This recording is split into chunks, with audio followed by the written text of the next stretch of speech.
Amrita. Hi. നമ്മളിത് 19ാമത്തെ കൊല്ലമാണ്. അമൃത 19ാമത്തെ കൊല്ലമാണ്. അല്ലല്ല, ഞാൻ എൻ്റെ അല്ല, എൻ്റെ കുടുംബത്തിൽ നിന്ന് 19ാമത്തെ കൊല്ലമാണ്. അതെ, എത്ര കാലമായി പൊങ്കാലയുടെ? 3-4 വർഷമായിട്ടേ ഉള്ളൂ. എവിടെയാണ് സ്ഥിരമായിട്ട് ഗൗരി? ട്രിവാൻഡ്രത്താണ് താമസിക്കുന്നത്. ഇവിടെ ഇടുന്നത് ഇപ്പോൾ 2ാമത്തെ കൊല്ലം. ഉം, ഉം. അപ്പോൾ തിരുവനന്തപുരത്തുകാരി ആയതുകൊണ്ട് തന്നെ ആറ്റുകാൽ പൊങ്കാലയെ പറ്റി പറഞ്ഞു തരേണ്ട കാര്യമില്ല.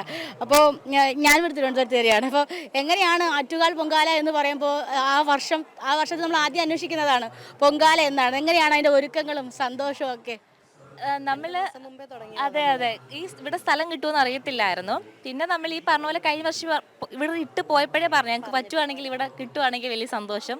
പിന്നെ വ്രതം എടുത്തു, അങ്ങനെ വളരെ സന്തോഷമായിട്ടാണ് പൊങ്കാല ഇടുന്നത്. നാളായി പൊങ്കാല ഇടുന്നത്? എൻ്റെ 2ാമത്തെ തവണയാണ്. കഴിഞ്ഞ വർഷം ആദ്യമായിട്ട് ഇടുന്ന കഴിഞ്ഞ വർഷം, ഇതിപ്പോൾ 2ാമത്തെ തവണയാണ്. 2 വട്ടം അമ്മൂൻ്റെ കൂടെ തന്നെ ഇടാൻ ഭാഗ്യമുണ്ടായി. അമ്മയും അമ്മയും അമ്മൂമ്മയും ഒക്കെ ആയിട്ട് തന്നെ. തിരുവനന്തപുരത്തുകാരിയാണോ? ഞാൻ കൊല്ലംകാരിയാണ്. അതെ, നമ്മൾ അയൽവക്കക്കാരാണ്. അതെ, അതെ, അതെ. എങ്ങനെയാണ് നമ്മൾ ആറ്റുകാൽ പൊങ്കാലയെ പറ്റി? ആറ്റുകാൽ പൊങ്കാല എന്ന് കേൾക്കുമ്പോൾ ആദ്യം മനസ്സിൽ വരുന്നത് എന്താ? ഭക്തി. ഞാൻ ക്രിസ്ത്യനാണ്. പക്ഷേ ഇത് 2ാമത്തെ തവണയാണ് പൊങ്കാല ഇടുന്നത്. വളരെ സന്തോഷം. ഒരു ക്രിസ്ത്യനാണ്, പക്ഷേ ആറ്റുകാൽ അമ്മയ്ക്ക് പൊങ്കാല അർപ്പിക്കാൻ. അതെ, അതെ, അതെ, അതെ. അപ്പോൾ ഒരു നമ്മൾ ക്രിസ്തീയ മതവിശ്വാസത്തിൽ നിന്നൊക്കെ വ്യത്യസ്തമായിട്ട് ഇത്തരത്തിൽ ഇങ്ങനെ പ്രസാദം അർപ്പിക്കുന്ന ചടങ്ങിലോട്ടൊക്കെ വരുമ്പം അമ്മയിൽ അത്രയും അർപ്പിച്ചുകൊണ്ട്, അമ്മയിൽ അത്രയും വിശ്വാസം ഉള്ളത് കൊണ്ടാണല്ലേ? തീർച്ചയായിട്ടും, തീർച്ചയായിട്ടും. കാര്യം ഞാൻ വർക്ക് ചെയ്തുകൊണ്ടിരിക്കുന്നത് ബേസ് ചെയ്ത് ഞാൻ ഈ ആറ്റുകാലിൻ്റെ ഈ ഫ്ലോറിൽ തന്നെയാണ് താമസിച്ചുകൊണ്ടിരിക്കുന്നത്. അപ്പം എപ്പോൾ വന്നാലും ഞാൻ അമ്പലത്തിൽ കയറിയിട്ടാണ് പോകുന്നത്. മാസത്തിൽ 15 തൊട്ട് 30 വരെ നമ്മൾ എപ്പോഴും ഇവിടെ കാണും. ആ സമയത്തെല്ലാം വൈകുന്നേരങ്ങളിൽ സമയം കിട്ടുമ്പോഴൊക്കെ ഞാൻ അമ്പലത്തിൽ പോയി ഇരിക്കാറുണ്ട്. പിള്ളേരുടെ പരിപാടി കാണാനും ഒക്കെ പോകാറുണ്ട്.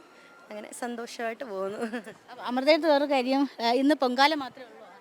അപ്പോൾ നമുക്ക് നേർച്ചയുണ്ട് ചേച്ചി, 51 കാലത്തിലാണ്. അപ്പം പൊങ്കാല പാൽപ്പായസം ഉണ്ട്, ഒരു 3 ഐറ്റം ഉണ്ട്. ആദ്യമായിട്ടിട്ട പൊങ്കാല എന്ന് വെച്ച് കഴിഞ്ഞാൽ നമ്മൾ തിരുവനന്തപുരത്തുകാരായതുകൊണ്ട് ഒരു കുറച്ച് അടുപ്പം കൂടും. ഈ വെള്ളപ്രസാദമാണ് ആദ്യമായിട്ട് ഇടേണ്ടതെന്ന് പറയും. അങ്ങനെയാണോ ആദ്യമായിട്ടത്? അതെനിക്ക് ഓർമ്മയില്ല കേട്ടോ. ഞാൻ ഒറ്റയ്ക്ക് ഇടാൻ തുടങ്ങിയിട്ട് ഒരു 3-4 വർഷമാണ്. പക്ഷെ അന്ന് എന്താ ഇട്ടത് എനിക്ക് ഓർമ്മയില്ല. ഇന്നിപ്പോൾ 51 കാലത്ത്. ഇന്ന് 51 കാലത്തിലാണ്. അതെ, അതെ. മറ്റു പ്രസാദങ്ങളൊന്നും ഉണ്ടാക്കുന്നത് ഇപ്രാവശ്യം ഇല്ല, കാരണം ഇത്രയും തന്നെ വരുമ്പോൾ ഒരുപാട് സമയമുണ്ട്. നമുക്ക് ഇപ്രാവശ്യം സമയം കുറവാണല്ലോ. അതെ, അതെ, അതെ, അതെ. എന്തായാലും പൊങ്കാല ദിനാശംസ നമ്മുടെ പ്രേക്ഷകർ കൂടെ എല്ലാവർക്കും എല്ലാവിധ ആശംസകളും നേരുന്നു. Thank you.